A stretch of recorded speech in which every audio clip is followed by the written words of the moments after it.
সম্প্রতি আজারবাইজান ইসরায়েলের সাথে আব্রাহাম চুক্তিতে যোগ দিতে ইচ্ছা প্রকাশ করেছে। আজারবাইজান ও ইসরায়েলের মধ্যে এনার্জি ফর আর্মস কৌশল দীর্ঘদিন ধরে কাজ করছে।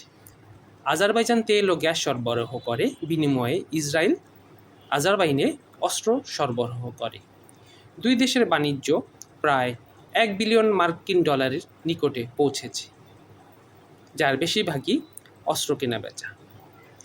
বিশ্লেষকরা বলছেন, আজারবাইজান চুক্তিটি ব্যবহার করতে চাইছে কেবল অর্থনীতি দৃষ্টিকোণ থেকে নয়, বরং কূটনৈতিক ও প্রতিরক্ষা কৌশলগত স্বাধীনতা লাভ করার আশায়।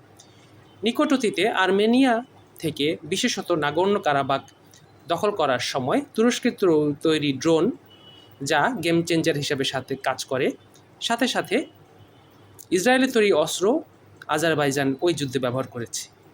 তবে যে ঝুঁকিটি থেকেই যায় তা হচ্ছে চুক্তিটি কিছু ভূ রাজনৈতিক সংকট তৈরি করতে পারে, বিশেষ করে ইরানের সাথে। ফলে আব্রাহাম চুক্তি সম্প্রসারণ কেবল প্রতীকী হয়েও উঠতে পারে, অর্থাৎ এটি বাস্তবে খুব বড় ধরনের কোনো পরিবর্তন আনবে না এবং শুধু লোক দেখানোর জন্যই সম্পর্ক আগের চাইতে আরও মজবুত হয়েছে এরকম কিছু বোঝাতে চাইবে।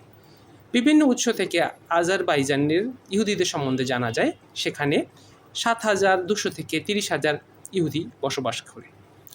আজারবাইজানকে সবাই মডেল দেশ হিসাবে বিবেচনা করে, যে দেশে মুসলমানদের শাসনের আন্ডারে ইহুদিরা নিরাপদে বসবাস করছে। তাই এই ধরনের চুক্তি ব্যবহার করে আজারবাইজান বহির্বিশ্বে তার ইমেজটাকে আরও মজবুত করতে চায়। ধন্যবাদ।